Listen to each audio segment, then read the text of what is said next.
ఏం చేస్తున్నావు దీంతోనే? ఏంటిది ఇది? ఇప్పుడు దాకా ఇట్లా ఇట్లా అనుకున్నావు కదా, ఎందుకు అనుకున్నావు అట్లా?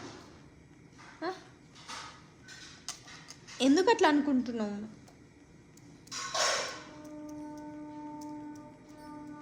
అది మేకప్పా? మేకప్ వేసుకుంటున్నావా? నీకు మేకప్ అంటే కూడా తెలుసా? ఎట్లా తెలుసు? ఎక్కడ చూచినావు?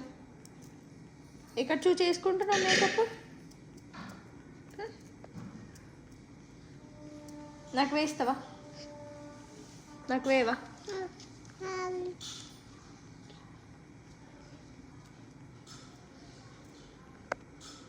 గదెందుకు ముడుతున్నావు? ఇట్లా వేసుకుంటారా? ఎవరు వేసుకున్నారు నాన్న అట్లా? ఎవరు వేసుకున్నారు అట్లా?